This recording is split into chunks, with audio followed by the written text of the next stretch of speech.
Hello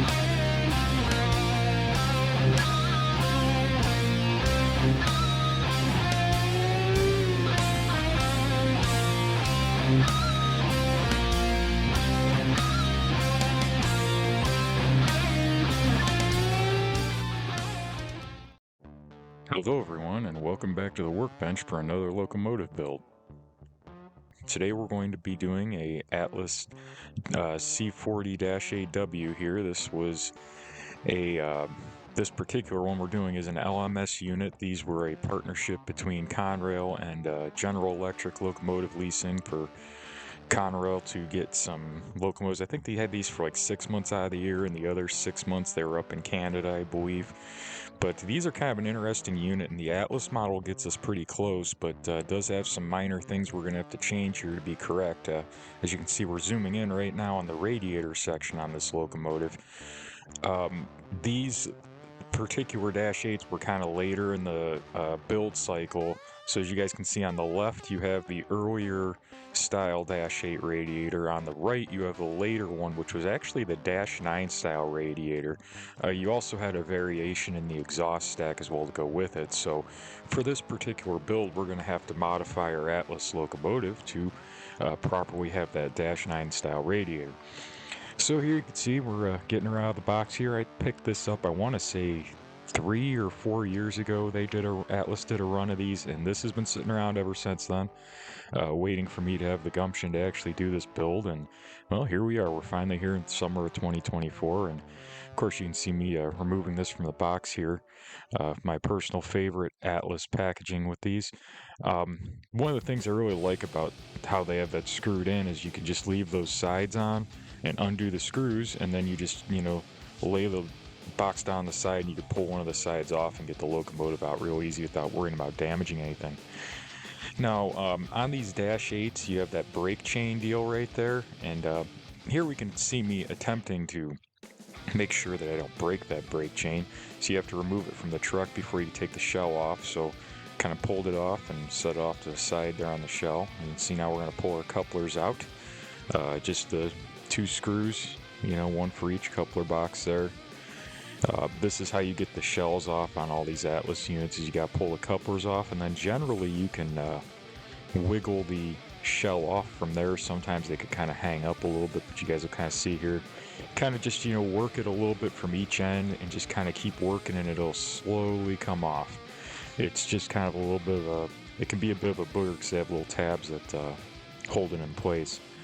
Now we're going to go ahead and we're going to start doing some of our minor disassembly work here. I'm going to start by pulling these handrails off here on the front, because we're going to actually be taking the cab off as part of our build. I'm also going to pull these grab irons off the top of the nose, because these are going to be replaced. That was one of the other variations between the earlier Dash 8s and the later Dash 8s. Now you guys are about to watch me break a handrail here, because for some reason Atlas liked to glue some of these handrails on. As you can see, I just broke it. The earlier models, they didn't glue them in place, but these later ones, for some reason, they did. So sometimes you break them. And of course, you saw me just kind of pop the cab off. You just got to kind of pry it away. Now here we're removing our hood section from our sill, just kind of working it. There's like little clips. You guys can kind of see a little bit here as I fidget that shell all over the place. There's like the little clips that hold the sill and the car body, or whatever you want to call it, the hood section to the frame. And we're going to go ahead and put our exhaust stack and our top piece of our radiator away, because we're not going to need either of those. We're also going to remove the little grab iron from the top there. Now while I'm at it, I'm going to go ahead and I'm going to pull the number board assembly out and the rear headlight as well. Just kind of doing that, because whenever I disassemble a locomotive, I like to just kind of take everything off that I'm not going to be messing with the time, so that way there's less stuff that I can break or damage in the modification process. So here we have our Dash 9 radiator section. I bought this right about the time these LMS units came out from Atlas, and they're no longer up. I got them, I believe, on eBay at the time. This would have been about 2019-ish, somewhere in there. They're just a resin copy of the Kato ones. I'd recommend, if anybody out there, if you can hunt down the Kato ones, it's probably going to be better than this resin one I used. But you use what you got, and I wasn't going to buy a Kato shell just to take the radiator section off of it for this project. So the resin piece does good enough for what I'm trying to do here. So as you can see, I'm kind of eyeballing things here. And what I'm doing is I'm going to start by removing these wings off the side here of the radiator section. Whenever you're doing a project like this, a lot of it's just kind of eyeballing and taking some off and then seeing how things are going to fit and then taking a little bit more off. And that's kind of what we're doing here. We're going to shave down these sides a little bit, and I'm trying to kind of clean up that corner there a little bit too, just to try and get the fitment right. It's always a struggle with stuff like this. This is one of those rabbit holes where you could spend hours and hours trying to get that to fit perfectly on there, and just sanding and cutting and just doing a little here and a little there. You guys know me, I'm a little more, we're gonna get her close and to where it doesn't look bad, and we're gonna go with it, because I'm not gonna rip my hair out trying to get something to fit absolutely perfect, because it's sometimes some of this stuff you just can get a little too carried away with. And here we are again, we're removing this radiator fin deal, or the wing section here off the back again, and we're just going to go ahead and we're going to kind of clean that off flush there, and we'll see how our radiator section starts to fit there. Now where it gets to be a bit boogered is here on the back. The way like the back of the hood is molded into the back of the radiator section on these Dash 9s is different than Dash 8s. And unfortunately, there's no real good way to get it to fit perfect and look right. I'm sure if you spent hours and hours, you could probably get it perfect, but I fiddled with it as much as I could tolerate before I said, you know what, it's the back of the locomotive. I'm not going to be running this thing long hood forward or anything, so we're going to get it close and we're going to live with it. So what I'm doing here is I'm cutting away at this corner here and just trying to start to work this corner out, so that way the radiator section will fit there. Again, it's not going to fit 100% perfect on the rear. It's going to look a little bit off, but it's kind of the best we can do without literally cutting the whole back end of the shell apart. So just to keep this a little bit more sane as far as the amount of work we're doing here, we're just going to get this to fit on the back end of this Atlas deal without it being too much of a mess. I also suspect a little bit that this resin radiator shell deal I have here probably isn't exactly I think it might be like just slightly smaller than what the Kato ones have been, 'cause I've seen photos of people using the Kato ones and they seem to fit that area a little bit better, so I suspect that may be the case, but I can't say for sure. But here we're going to go ahead and we're going to cut that top ridge off of there, because we don't need that where we're going, and go ahead and get our, there we go, got it kind of fitting on there, and it'll look pretty dang close. Now we gotta kind of trim a little bit off this back edge here. Just continuously just kind of putting it on there and fitting it a little bit, and then taking it off and cutting a little bit and fitting it. I think I spent like an hour and a half doing all this. Of course, it's obviously sped up considerably, but it's a lot of fitting and putting it on and off and on and off. As you can see, we got a little bit of a gap there, so we gotta try and lower down that back edge a little bit and just keep working at it. Just got to keep, filing away and cutting away a little bit at a time until we finally get it to fit pretty dang close. You can see the front looks great. That was more or less my concern, was getting that front to really line up well and look nice, because that's what you're going to see most of the time when you're running the actual locomotive, is how that front's moving. So you can see we're kind of taking a little bit off the back again, trying to get that to do. And you can see that doesn't look too bad. We got a little bit of a seam on the top, unfortunately, so I'm going to keep trying to file this down and get this to fit flush. Just keep on filing away and a little bit away, just trying to get the top to come back down a little bit there so it'll fit snug on there. But I think that might be about as close as we're going to get with it. So what I'm going to do here is I got a little CA glue. I'm just going to put that along those edges, and we're going to glue this piece right in place here. Now I will note I didn't paint this piece first, because I don't have an exact paint color to match this Atlas blue. So rather than paint it first and then put it on. I elected to leave it unpainted so that way I could kind of paint the entire back end of the locomotive and blend it together a little bit easier. So we're going ahead and we're throwing our exhaust stack on. Again, this is another rip-off of a Kato part. Again, just like the radiator fan, not perfect for what we're doing, but we're going to cut it down a little bit and make it work. So once we get that glued on there, I go ahead and my glue's dried a little bit back here in this radiator section, so I've got a little bit of that there Squatchroom putty. And what I'm doing here is I'm not trying to like smooth out the back end and make it perfect. I'm just trying to fill in some of the little bits of gaps we have where I got a little bit excited with the knife there and the file, trying to get that piece to fit. So just want to fill in the open holes, that way when we put some paint on it you won't be able to see into the shell or anything. It just kind of clean it up a little bit. Again, this is another rabbit hole where you could go down trying to putty up the back end of the thing, and you'll have putty everywhere and you'll be sanding your life away trying to get that exact, but I'm just trying to fill in the gaps. That's all I'm using the putty for here. Nothing too special. Now back to what I was mentioning about the painting this. What I'm doing here is I'm going to tape up all the shell, but I'm going to leave this back area.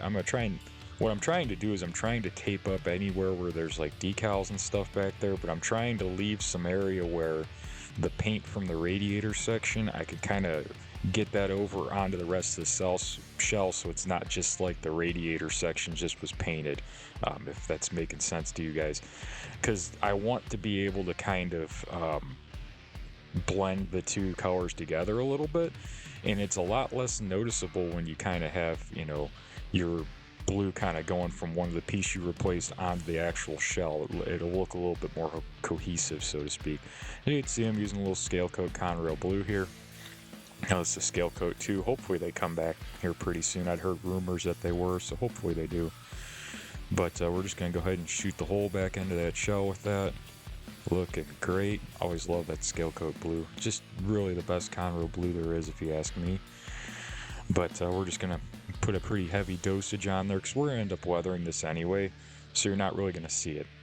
Now while that's drying, we're going to go ahead and we're going to start ripping apart our motor and drive assembly, because we're also adding sound and lights to this and all the fun jazz. So when I do these disassembly deals here, I kind of like to start on one end here. And what I did there was I removed the wires from the trucks to the board, cut those because we're not going to need those connectors where we're going. And now we're up here on the front kind of going through the same thing. Like I won't unhook the lights from the board because I'll just leave those connected. But for like the motor wires and the truck wires, I trace those back to the board and cut them rather close to the connector on the board. There you can see those contact pads for the ditch lights where we're not going to need those, so we're replacing all that. So there's our front truck wires we just cut. There's our motor wires we're cutting.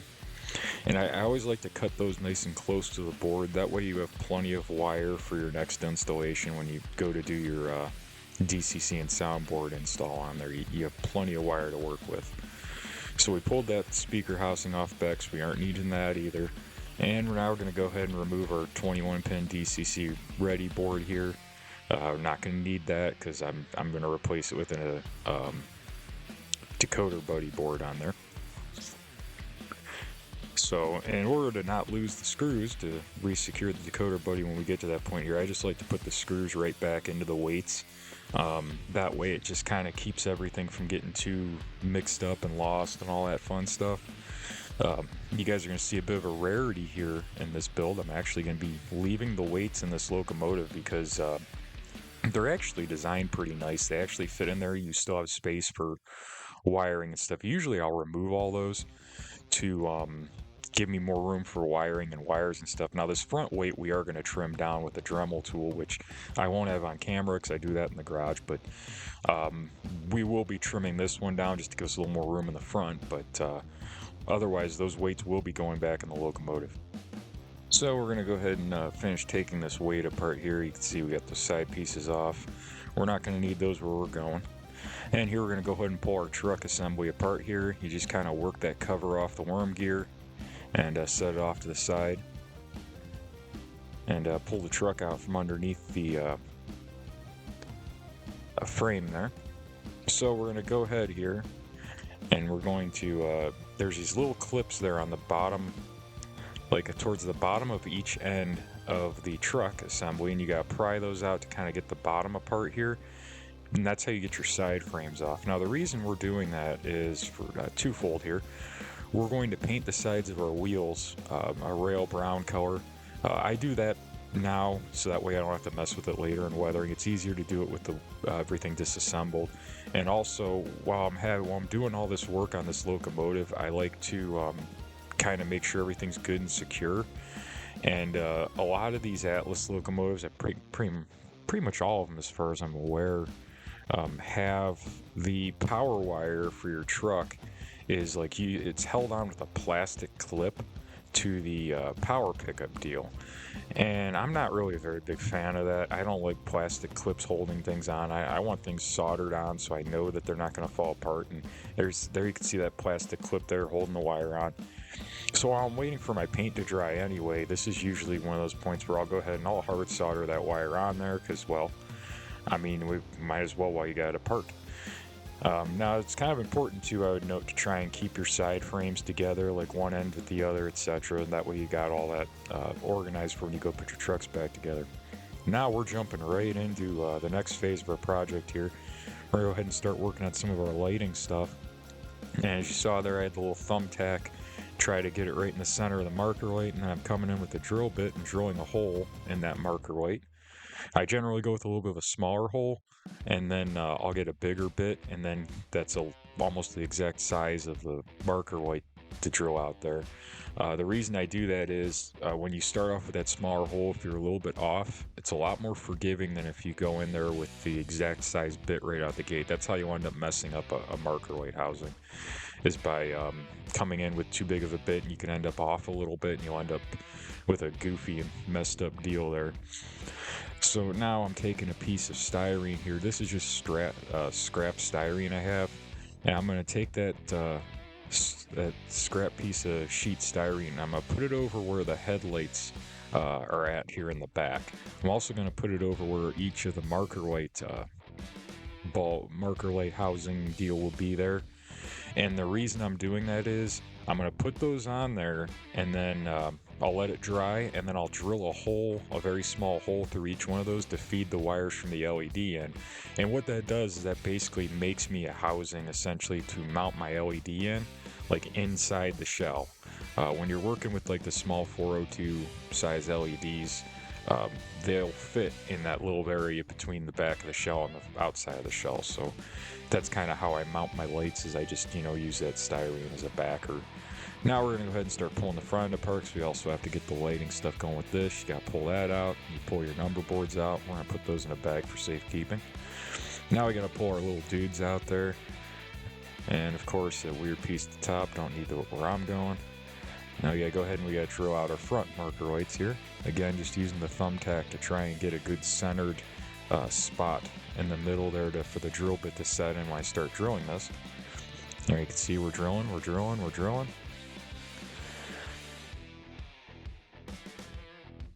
Again, just starting with a little bit smaller bit and then coming back with a bigger one, just to, try and keep from screwing anything up. I also drilled that hole there in the front for a step light, which I never ended up doing on this one. I ended up kind of just like, didn't really feel like messing with those lights on this particular build, but as you can see, we're coming in with our bigger drill bit right there. Boom. Just doing a little drill out there. Sometimes you gotta kind of clean it up a little bit. Now, after you drill those out there, you kind of want to take your hobby knife there and just come in on the backside, and you want to scrape that flashing kind of plastic off the backside from where you drilled that. So that way when you go to mount your pieces of sheet styrene on the back there, you don't have anything in the way. And as you can see, you put that plastic welder stuff on there, and then I just press the sheet styrene over top of that. And usually I like to let it dry for a few hours before I try to drill it or anything. So did that for the headlight. Now we're going to do it for each of the marker lights. As you can see, just putting that sheet styrene on there. It's not cut perfectly or exact or anything. My main MO there is just to make sure it's not going to be in the way of the number boards when I go to install those. That's kind of the bigger deal there. So now we need these 24-inch straight grab irons from Titchy Train Group here.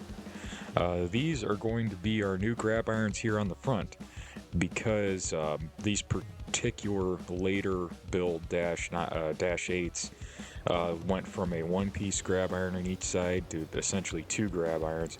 So these aren't an exact. I think they might be a hair smaller than what the actual prototype ones would be. Somebody can correct me on that if I'm wrong. But these are, pre-done grab irons that I already have. They're already bent, that I can just put on there and use. So that's what I went with here. As you guys saw, took it, dipped in a little bit of the red paint, and I'm using some of the factory holes, and then I'm drilling 2 new factory holes on each side as well. So we're going to trim down those grab irons a little bit, so that way they're not sticking too far through, and then we go ahead and put them in place. And this will give us our 2 grab irons per side deal, as opposed to just 1, which will be a lot more correct for these units. If I'm not mistaken, I want to say it was like the Dash 8s over number like 6230, I want to say. All of those up into these LMS units had the Dash 9 radiator, as well as the 2 grab iron style instead of just 1. So if any of you are looking to model those, a specific Dash 8 like this, especially a later one, make sure you check your prototype photos. And then now our paint's dry on the side of our wheels, so we can go ahead and reassemble our truck assembly here. And sometimes you got to pop those clips on the bottom again to get the side frames to go on. I don't like to let those bottom clips leave them off, because then the whole truck assembly comes apart. The wheels are falling all over the place, and I'd rather just pop that again when I got to put it back together. So see, put our drive shaft in. If that drive shaft wasn't still brand new lubricated, I'd add a little bit of Labelle oil right now, but it still has all that factory lube in there, and it's in excellent condition, so I'm just going to leave it be. Isn't any reason to mess with something that ain't broken. So go ahead and put our wires in there, and then we're putting our rear weight back in as well here. And then here's our front weight here. You guys take a look at that. As you guys can see, I kind of cut that top half of that off. And like I mentioned, I did that just to give me a little bit more room to run all of my wiring for my LEDs, because there's a lot of wires in these locomotives when I'm done with them, so any little bit of space helps. Now, what I'm doing here is kind of a little hack I came up with while I was on this build. I'm taking a piece of styrene, I'm going to put it inside this, where the speaker would have went here. And the reason I'm going to do that is I kind of figured out, hey, I could actually put my Keep Alive up there. I just need something to sit on, for it to sit on above the drive shaft. So what I did here is I just cut a piece of styrene that'll fit in there, got a little CA glue on each end, and then I can now put my Keep Alive right above that now. I also actually ended up adding a weight in there, so that was kind of a neat little thing I just kind of figured out along the way there for this. So now we're back over here. We got our sill back, which we haven't seen in a while. So we're going to go ahead and we're going to pull these factory LEDs out of the front, because we don't need those where we're going. And while we're at it, we're going to go ahead and we're going to drill out the holes in our headlight housing here, as well as our marker light housings, for our LEDs to be mounted through. So I'm using a very small drill bit, one that's big enough I could get the wires through, but not big enough that the LED itself will fit through. And I'm just drilling that out there, so that way I could feed the LEDs through that. We're going to do that on the front and the rear here. So that way we could start doing some of the putting this locomotive back together stuff here. So now we got our 402 LEDs. Went ahead and we got our number board housings here. Now, before I start mounting the LEDs in the shell, I always take these number boards, and I'm going to take these, I'm going to get the LEDs mounted onto these. All I do with them is I generally drill them out. As you see, I cut them down off the factory stuff, because we're not going to use the headlight stuff, and I drill a small hole partially into each of these number board pieces. And the reason I do that is so that when I take the LED, I could dip it in some CA glue and then stick that LED into that little hole I drilled, and it just makes it a lot more secure, holding the LED in place on the back side of the number board, so I don't have to worry about it coming off when I'm trying to install it back in the shell, because it could be a bit of a pain to get these LEDs back in the shell. especially like the rear ones where they're two separate pieces once you cut that all down. So I just kind of do that just to make it a little bit more of a secure thing, so I'm not ripping my hair out later on. Now we got our fancy Kevlar tape or whatever the heck they're the fancy tape. We got the fancy tape, and we're using some pieces of shrink tube here. And I'm putting that in there like that, so that way I have something to route my wires through from the LEDs to try and keep things a little bit more neat on the inside of the shell. And when it comes to putting these LEDs in the shell, I always start at the top and work my way down, essentially. So the headlight's the highest mounted thing in each shell, so that's the first thing I'm going to run the wires for. So we're going to start off with our rear light here. As you can see, I'm getting it through into the shell, and then I'm feeding it through that piece of shrink tube, just to help keep all of our LEDs a lot more neat and orderly, and try to keep the wiring to not be a rat's nest, even though it's going to be a rat's nest. I mean, there's no way around it with the amount of wiring we're doing. I can do all this here wiring, but I am not a professional. So I just try to keep things as neat and orderly as I can with this stuff.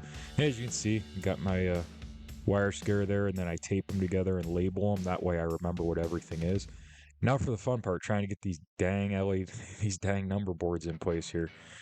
And this can be very tricky. As you can see, I kind of have that one sitting in there, and then what I try to do is I try to hold it with one finger close, and then try to take and poke it around to try and get it back in that hole. And this is one of those things that it'll take 5-10 minutes per one to get in there. It's just it's so frustrating.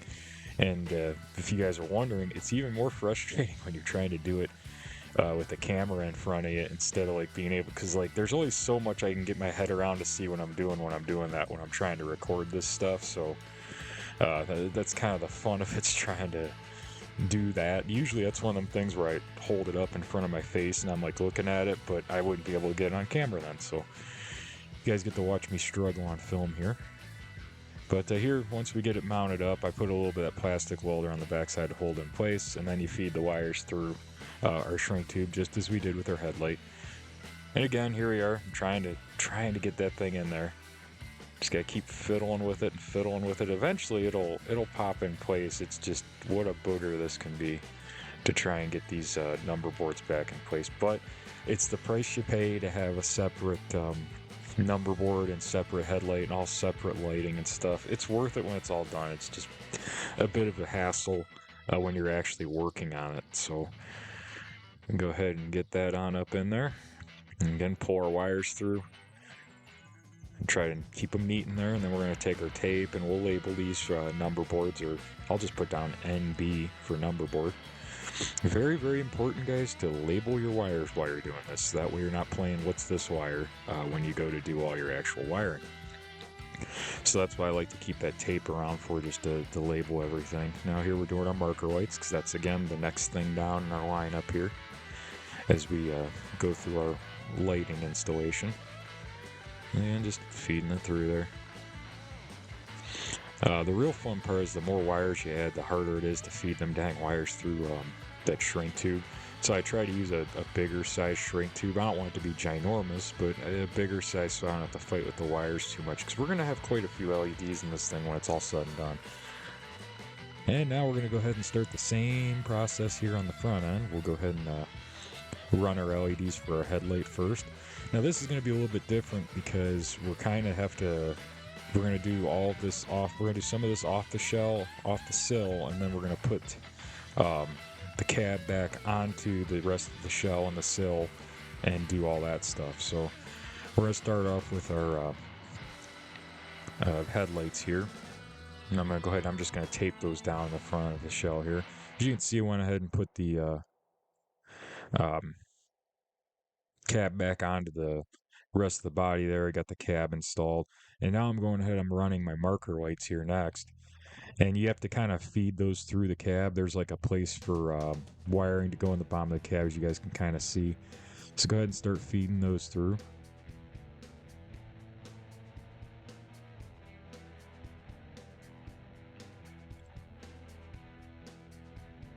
And once we get these marker lights in, we'll go ahead and we'll do our number board next.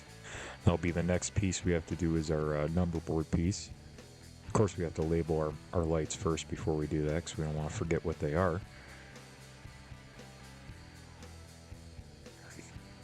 And this is kind of like one of those deals where you really want to be careful and make sure that you do these lights in order so you don't do your number board first and then realize, oh snap, I can't get to the marker lights because I put the dang number boards in. So you just, again, you start at the top of the shell and then you work your way to the bottom since it's upside down. So just gotta, do a little bit at a time here. And of course, always label your wires. And now we got to feed all these wires back through the sill, because now we're going to go ahead and we're going to do our ditch lights, and then we'll do our step lights as well. So this is the fun part, is trying to get the damn sill to snap back together with the body. This is always going to be a pain in the rear. And here you can see, got my ditch light my ditch light LED going in up in the front there, where our factory LED is just going right in the same place. And what I'm using here is I'm using canopy glue to glue that in place. It takes a little bit longer to dry, but it dries clear, and that's kind of a little more of a better choice for your ditch lights, as well as your step lights. Well, you guys will see here later, but we're gonna have to let that dry for a little bit before we go any farther. So while that's drying, we're gonna come over here and we'll start putting some things together on the chassis. And we're gonna pull our screws out here so that way we can mount our decoder buddy in place. This is one of the rare times you guys will see me using a decoder buddy, although probably won't be as rare here on the channel going forward. I really like these. The big thing I don't like, to be honest, is that it just gets to be a bit more on the expensive side, because you're talking like an extra $20 for every one of these DCC and sound installs, as opposed to going with the factory ESU board that has the keep live built in and all that. You guys will see me using a few of those here in future builds. But I really enjoy how with the decoder buddy you could do your LED wiring separate of your board and everything, separate of the motor and drive. That's very, very nice. I'm a cheapskate, so you guys get to see me use something different here. So now we're going to go ahead and we're going to do our step lights. Now these are pretty simple here. I don't use like the step light housings and all that because I'm too cheap. I just mount the dang LED right on the bottom of the step here, the good old-fashioned way. And as you guys can see, I'm using canopy glue, and boy, let me tell you, the length of time it takes for this stuff to dry, oh my goodness. If you're using like CA glue, it's a little bit easier because it gets tacky a lot faster, and you can just get that LED to sit on there a lot quicker. Because you guys can kind of tell with the canopy glue, I am fighting with this for like 5 minutes at a time, trying to get that LED to just sit where I want it to and dry. And with the big long wires coming off of there, it tends to like to move around a lot. So you can really end up fighting with this, trying to get this on here. But it's one of those things where it looks really cool when it's done. So you gotta kind of fight it and make it work. I hopefully somebody will come out with like a little step light housing or something that I can use my own LEDs in and mount on locomotives. That'd be pretty cool. I know somebody was manufacturing those, like the whole step light with the LED already mounted in it and all that, but as you guys kind of seen with me, I can be a little bit cheap with stuff like that. So I would love to have the actual step light housings. I'm just too cheap to buy them. Well, I'm too cheap to buy them with an LED already in there because it just gets too expensive again. I try to keep things somewhat reasonable when it comes to builds. So now we're going ahead and we're running all our step light wires. You can see I kind of ran them down carefully towards the inside of the shell. Now we got to go ahead and run them through our shrink tubing there. And now in the instance of trying to keep these wires somewhat sane here, I'm kind of doing a little twist up deal with them here. I normally don't do that, but with these, I think they were driving me nuts, so I was trying to get them to feed through that shrink tube. Now it's the best way I could find to get them all to go through is just to twist them up a little bit carefully. But again, we'll go ahead and we'll label these ST for step. And now we gotta come here and do the same thing up here in the front. We gotta go ahead and we'll do the twisty tie deal here with our front step light wires. So that way we could start feeding them through.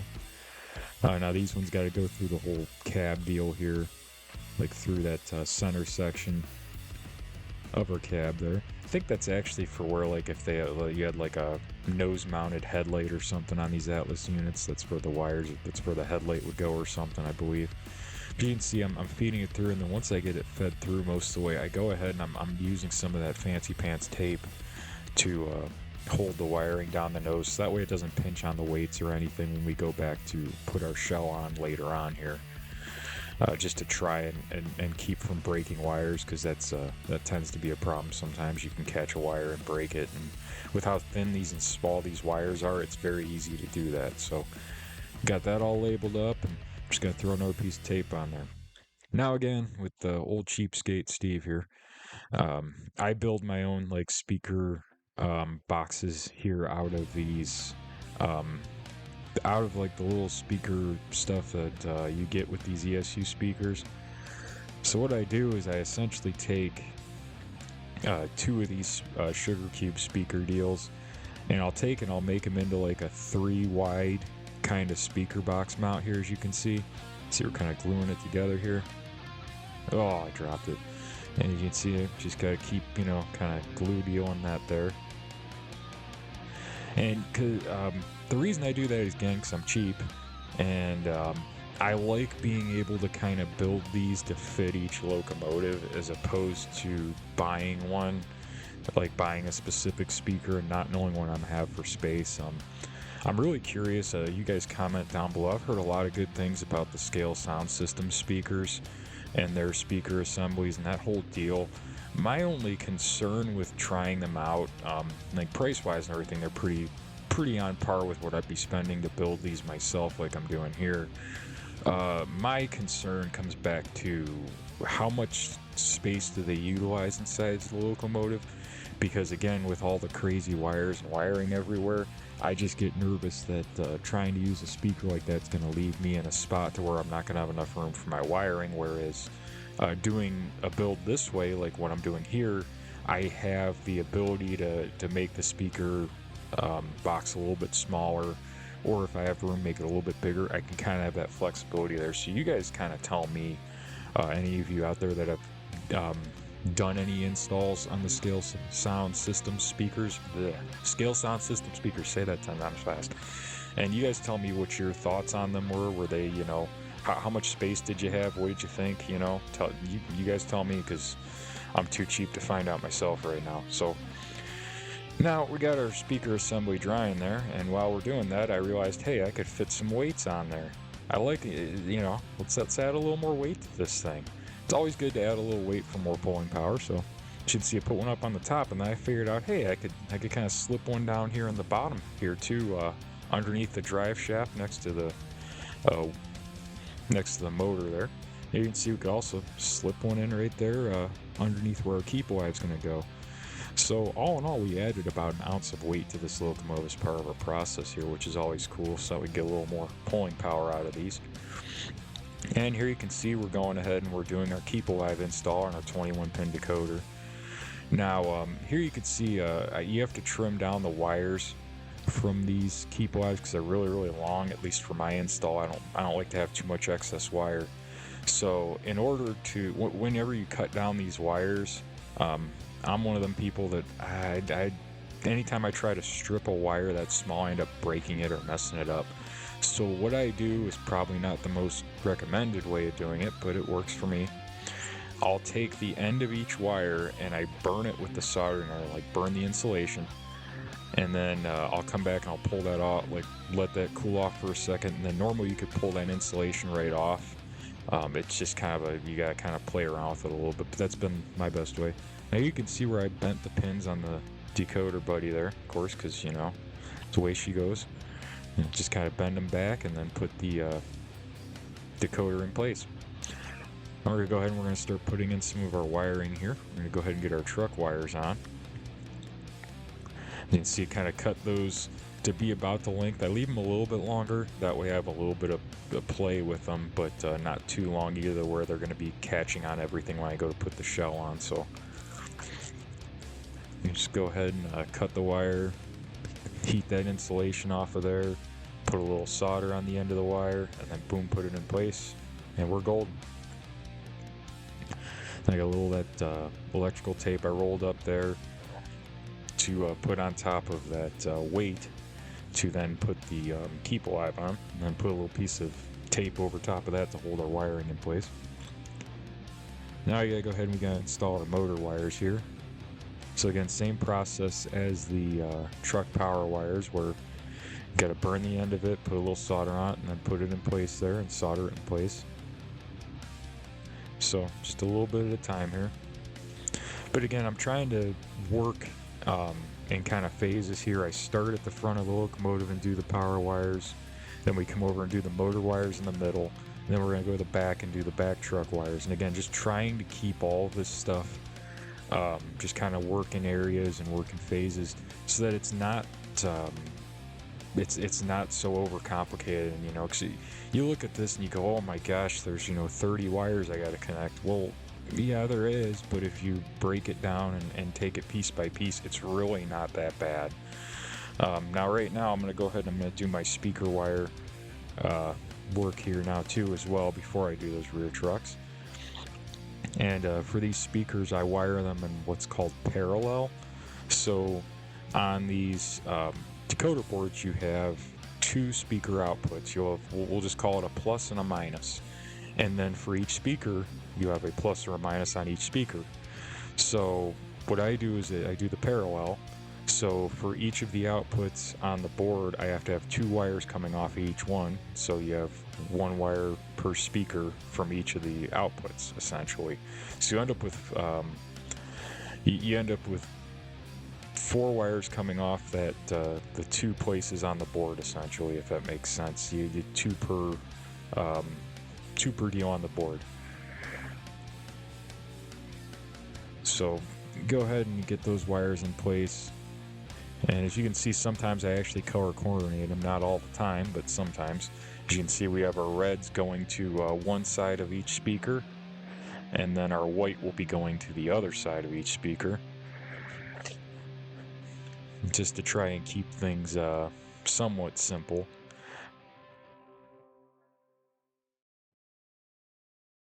And then you get a little solder on the end of the wire. Go ahead and put it in place on your speaker. And this has just been the best result I've been able to get as far as sound with speakers and all that, is with these cube speakers, building these box deals and everything, and then wiring them in parallel. I've had some really, really good results with that. I've had a lot of good luck with that. So now you can see we gotta go ahead and we gotta put our power pickup wires here on the back end as well. Just go ahead and put those in place.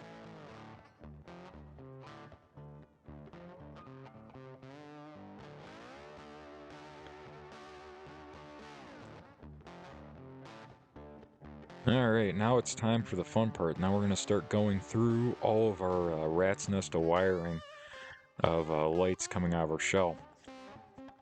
Now again, this is one of those situations where I like to try to keep it simple, and we're going to start with the basics and work our way down our list here.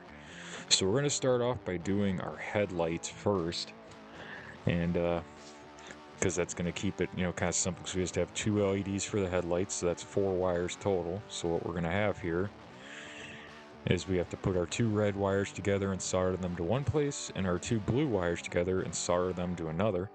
Our red wires will all be going to the U+ locations on the board, and then our blue wires will go to whatever specific function we want, which in this case will be our headlights. So this will be a F front light, I think is what it's labeled as.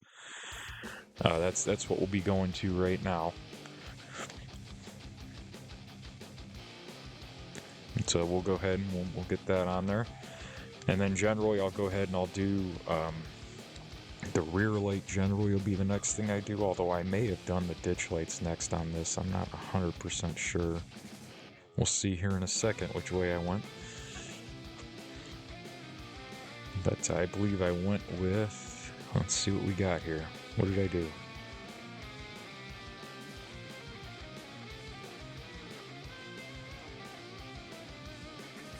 Pretty sure this is the rear light if I'm not mistaken, because that's generally the way I go about it. So I'll start with the front light, the rear light, then I'll do like the ditch lights, which will be auxiliary 1 and 2, the number boards will be auxiliary 3, marker lights will be auxiliary 4, and then like the step and ground lights and all that can be 5 and 6 if I go that far with it. This one we only went up to 5. But that's kind of the way I break these down. That way I'm only dealing with so many wires at a time as opposed to trying to hook up everything all at once. As you can see, throwing a little solder on the board. We're going to go ahead and we're going to put our red wires on there. Then we got to take and put our blue wires. These should be the ditch light wires here. So one will go to auxiliary 1, the other one will go to auxiliary 2, which are opposites on our decoder buddy board there. Next up should be our number boards here. Take those 3 red wires, go ahead and solder them together and then run them to one of the U+ locations.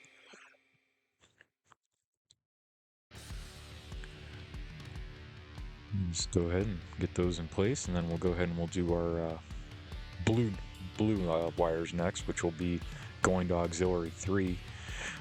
Any of you out there, the more you do these DCC and sound and lighting installs, the more you'll kind of get your own way of going about this stuff and your own way as to what auxiliary you're going to use for what, etc. I always use auxiliary 1 and 2 are my ditch lights, auxiliary 3 is my number boards, auxiliary 4 is markers, and so on. You might go with a different way than that, you know, and even too, you open up a scales trains locomotive, it's completely different than what I just said. You know, it's kind of funny how everybody has a little bit different way of doing it. All the manufacturers have a little different way as well, but that's just kind of the way I've done it, just to keep things simple. Kind of have my own system in place, so that way I know what I'm doing, and then when I have to program or do any of that, I don't have to think all that hard as to what's what, as far as outputs and all that. And here we're doing the step lights finally here. Nothing too exciting, just, you know, I gotta untwist all those wires I twisted up before, and I'm regretting twisting them all up, but you know, that's part of it. Gotta do what you gotta do to get the job done.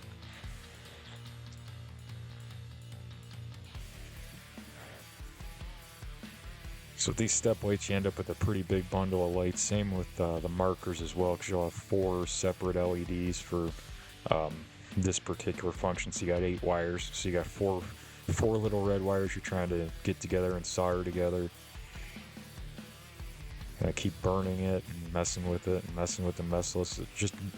I'm never too afraid to just continuously heat the end of these wires like this, because I always want to make sure I burn all of that insulation off the end of it so I don't have a bad solder joint. So, and there you have it. There's all of our LED wires on there, so it's not too much of a rat's nest, but it's still kind of rat's nesty. Now for the fun part, trying to get our body to fit back on there. Just gotta make sure we don't pinch any wires.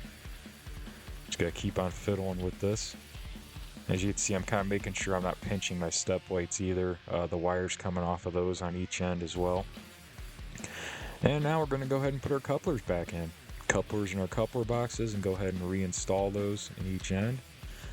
You got to be careful, make sure you don't pinch the coupler cut bar on each end either when you go to put these in. You got to kind of take your knife and you kind of get the box started, and then you got to take your knife and kind of pop it out of the way, that way you don't catch it. So now that that's all done, we got to come back through here, and I got to do a little touch-up paint here where I kind of chipped my blue up on the top. I'm also going to go ahead and paint that grab iron. We're going to go ahead and do some of our paint work here before we start our real busy weathering. See, I got to paint the tops of those. I got to paint the few different grab irons here. I got to put the white paint on them, as you guys can see there. Also got to do that on the coupler cut bars on the rear, as well as a couple of the grab irons. And now I've got this silver paint stuff here. I'm going through and I'm just painting the little fittings on the air hoses here. From the factory, Atlas just has these as black from the factory, so I come in with this silver paint here and a micro brush, and I just put that on there. No need to replace those. As you can see, I also managed to crush my my little Sinclair antenna up there on the top of the cab, so we'll just take our knife and straighten that back out, throw a little bit of plastic welder on it, and it'll be just fine. But go ahead and throw some brown paint on our coupler.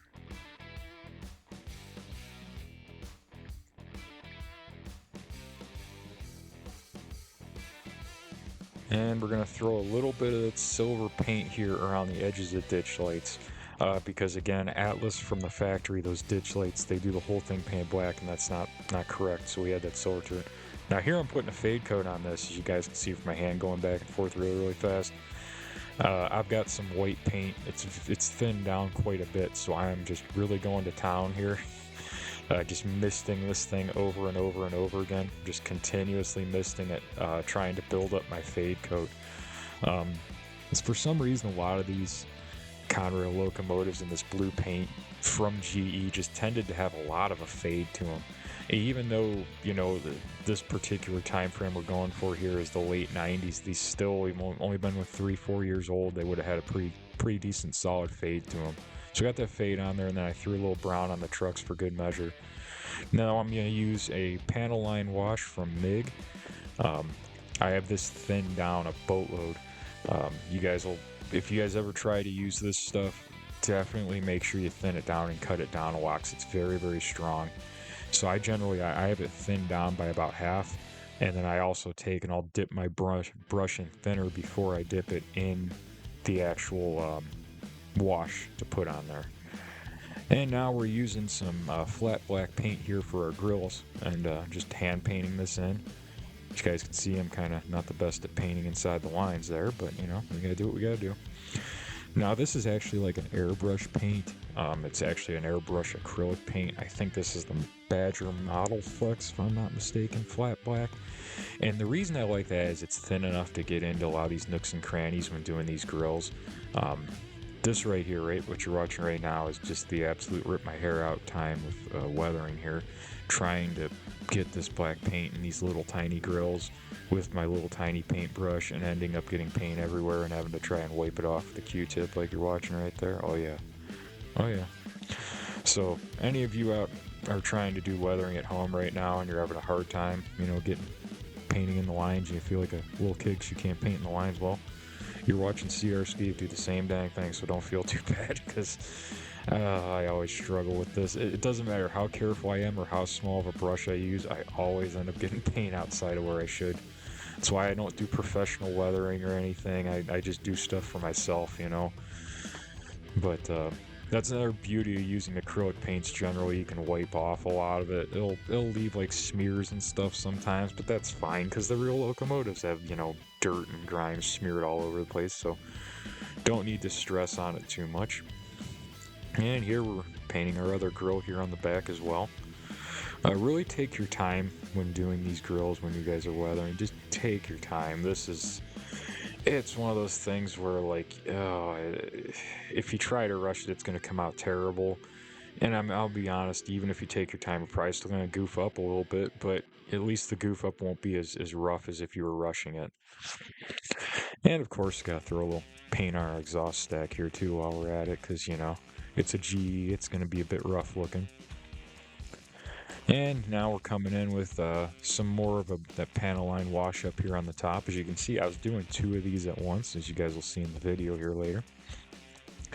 And I'm just running that panel line wash up there along that radiator section. Now, I'm not thinning it down for this. I'm just I'm not thinning it any more than I already have. It's still thinned down by about half of what it is originally, but and then again, just running this stuff up across the top and just kind of getting those, really bringing the seams out in this Atlas shell, which is really nice. These Atlas shells look really nice when you weather them up. So just putting it on there and then wiping off a little bit. Adding just a hair more back there on the back end. Alright, so now for some more fun. We have our we got some thinner right now on our brush. We put that down first, and then we're going to come in with again with that flat black Badger paint here. And now I'm going to kind of work on some of this leakage here on the bottom of the cab doors. As you can see, I come in with that thinner first, and then I come in with the black over top of it just to try and keep it lighter. And I'm going off of prototype photos here, so I'll put a little paint on, use a little thinner, I'll wipe a little off. And there's no real, like, super secret here, guys, other than just kind of go light and then add a little bit, and then you can always take some off and just kind of work it a little bit. As you can see, we're adding a little bit of streakage down on the fuel tank now from the leaks. And again, we're going to come over here and just put down some thinner. And we're just going to come in with our black paint over top of our thinner. And as you can see, it's a very subtle effect, but it's going to kind of help bleed that black paint up onto the bottom of the doors, which is what I want.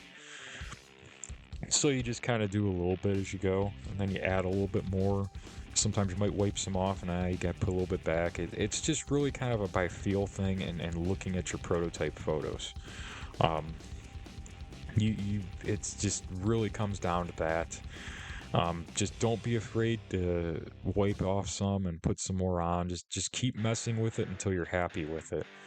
As you can see, it looked kind of bad. Now we came back and now we're putting a little bit more on, and now it's starting to come together a little bit. So it's just really a matter of going by feel and just kind of adding and subtracting and adding and subtracting to get to where you want to. Now I'm taking a little bit of brown and black mixed together and putting it up here on my exhaust stack because when I studied my photo a little bit more, it looked pretty crunchy and crusty. So we're going to go ahead and we're going to add that back on there. Just kind of dirty it up a little bit. And we're going to use that same brown-black mixture there off of my paint pad there. I'm going to go ahead and put that along the bottom of the plow as well. So now that we have all that done, I'm actually coming in with like a grimy black here. And I'm going to use this up along the top of it for the radiator section for the back of the shell here. Just because a lot of these Gs, they got a lot of like sooty dirt on the back side of them. As you can see, we're putting that up there. So this is that weathered black. I'm running this first. And then I'm going to come in with a flat black for right around the actual exhaust stack, right in that immediate vicinity of it. Yeah, you see I'm just kind of dabbing a little bit off there just because. So now we're going to go ahead and we're going to remove all of our window tape here, all of our covered up tape where we taped up all of our windows and all of our lights. It's important to make sure you cover up your ditch lights when you're doing this so those don't get all goofed up with the other stuff. Now we're going to play with fire. As you guys can tell there, we're going to go ahead and we're making our light lenses right now. This is using some fiber optic cord is what this stuff's called. I got it on eBay a while back, like 5 or 6 years ago. I'm still using it. You just take that fiber optic cord and you just get it right up there to the fire, right up to the end of the lighter there, and it'll like it burns the fiber optic cord and it like bubbles it almost in a sense, and it's like the little light lens. And the nice thing about it is you can make them big, you can make them small. It all depends on how long you hold it to the flame. Now you do have to be careful because you can light that stuff on fire. So you're only going to hold it up to the flame for, like half a second or a second. But any of you curious about that stuff, pick up some of the stuff off eBay and try it out. You'll see what I'm saying. As far as making one of my boards or with the light lenses, it's been the best bet I've been able to find. And here we're going to go ahead and we're putting a little rear view mirror deal here on here. This is from Details West rear view mirror kit or set or something. I can't remember. I had a bunch of them laying around. And then we're using the factory wind deflector deal from the Atlas model here. We're just going to use that because I don't really want to drill new holes in there. Now we're coming back with some red acrylic paint. And we're going to use that to paint our light lenses for our marker lights. Shout out to whoever mentioned to me to get the red fiber optic. I still have to get on eBay and do that. I still have to do that. I'm going to though. I'm going to here shortly. I just need to get on there and do that. All right, now for one of the final steps of our weathering process here. So all this oil leakage here on the back, what I'm doing is I'm coming back with another weathering product. I think this is like an oil streaks or wet oil stains or something like that from MIG products. I lost the original bottle from it. I have it in a different bottle now. But it finishes like a glossy coat. So this is like the last step I'm doing here. I'm going over top all that oil spillage with this stuff so it has that glossy, oily look, as well as where my fuel stains are at. So that's going to wrap up this build right here, guys. You guys just watched it from start to finish. There's some awesome pictures there. Kind of show what we accomplished here. Those are our LMS builds. Guys, I want to thank you all for watching. If you guys got any questions, leave them in the comments down below. I'll see you in the next video.